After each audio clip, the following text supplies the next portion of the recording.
Hello बच्चों, चलिए प्रश्न को पढ़ते हैं। दो वेक्टरों के परिमाण 3 इकाई तथा 4 इकाई है। उनके बीच का कोण कितना होना चाहिए ताकि इनके परिणामी का परिमाण 5 इकाई हो, ये हमें बताना है बच्चों। प्रश्न को हल करने से पहले हम प्रश्न के लिए मुख्य अवधारणा लिखते हैं।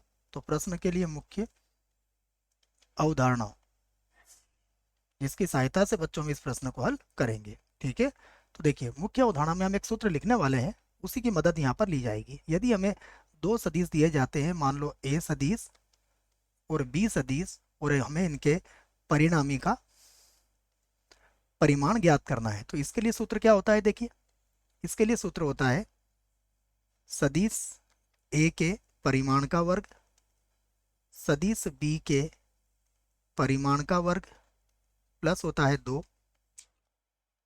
दो सदिश ए का परिमाण सदिश बी का परिमाण कॉस थीटा के बराबर, जहाँ थीटा क्या होता है? दोनों सदिशों के मध्य का कोण होता है। तो इस सूत्र को आप याद रख सकते हैं इस प्रश्न के लिए।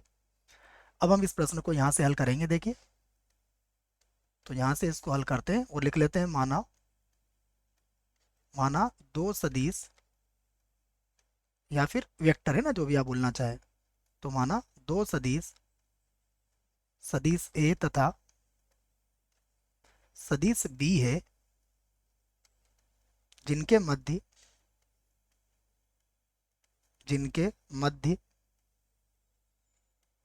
कोण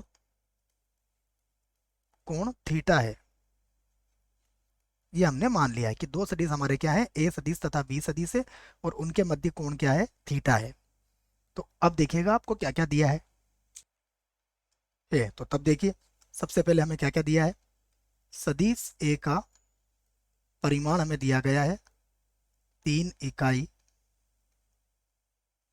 ये दिया गया है।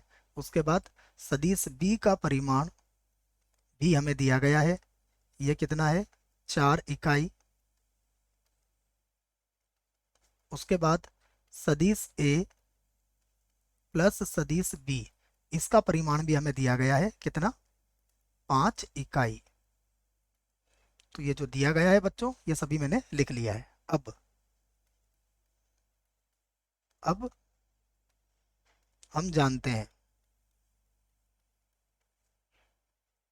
देखिए जो सूत्र मैंने मुख्य अवधारणा में लिखा है बच्चों, उसी सूत्र को मैं यहाँ पर लिख रहा हूँ। हम क्या जानते हैं कि सदिश ए सदिश बी दोनों के योगफल, अर्थात इनका परिणामी का परिमाण बराबर हमें कितना दिया गया है बच्चों? 5 दिया गया है। तो मैं यहाँ पर पहले इसका सूत्र लिख लेता हूँ। ये किसके बराबर होता है? ये होगा सदिश ए के परिमाण का वर्ग सदिश बी के परिमाण का वर्ग बराबर 2 सदिश ए का परिमाण सदिश बी का परिमाण और कॉस थीटा के, हमने थीटा इन दोनों के मध्य का कोण मान लिया है। अब क्या क्या दिया गया है? देखिए, एक तो हमें इसका मान दिया गया है 5, फिर वर्गमूल के अंदर देखिए क्या हो जाएगा। सबसे पहले ए 4 दिया हुआ है, तो 4 का वर्ग कितना होता है बच्चों? 16 होता है। ये दिया गया है हमें 3, पहले 3 लिख लेते हैं ना, किसी को भी लिख सकते हैं, वैसे प्लस का चिन्ह है, लेकिन फिर भी हम लोग इसको जैसा लिखा है वैसा ही जमा लेते हैं। तो देखो पहले 3 है, तो 3 का वर्ग मैंने वो लिख देता हूँ। 4 का वर्ग हो जाएगा 16 प्लस 2, फिर ये मान होगा आपका 3, बी का मान है आपका 4, इसके परिमाण का मान, ठीक है, और कॉस थीटा। यहाँ पर फिर से 5 वैसे ही रहेगा। यहाँ देखिए क्या आ गया हमारे पास, तो ये हो जाएगा 25। उसके बाद ये होगा प्लस का, इसे जोड़ लीजिए आप, तो ये बन जाएगा आपका बच्चों 4 का गुना 3 में कीजिए, 12, 24, 24 कॉस थीटा। अब आपको इसको हल करना है, तो दोनों पक्षों का वर्ग कर दीजिए। तो दोनों दोनों पक्षों का वर्ग करने पर जब दोनों पक्षों का वर्ग करेंगे तो देखिए ये 5 का वर्ग कितना हो जाएगा? 25। तो इसे तो लिख लेता हूं मैं 25 बराबर, यहाँ भी कितना आ जाएगा? 25 और ये कितना हो जाएगा बच्चों 24 कॉस थीटा। ठीक है, तो प्लस का हो गया 24 कॉस थीटा।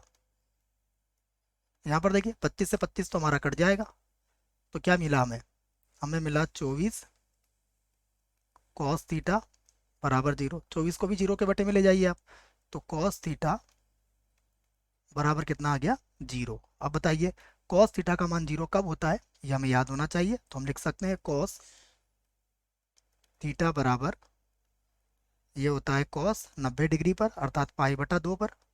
तो थीटा बराबर कितना आ गया, थीटा बराबर आ गया हमारे पास पाई बटा 2 या 90 डिग्री। तो ये हमारे प्रश्न का उत्तर आ चुका है बच्चों ना, पाई बटा 2 रेडियन में है और ये हमारा किस में है 90 डिग्री में है। ठीक है, जो भी उत्तर आप देना चाहें। आशा करता हूँ बच्चों प्रश्न का उत्तर समझ में आया होगा। धन्यवाद।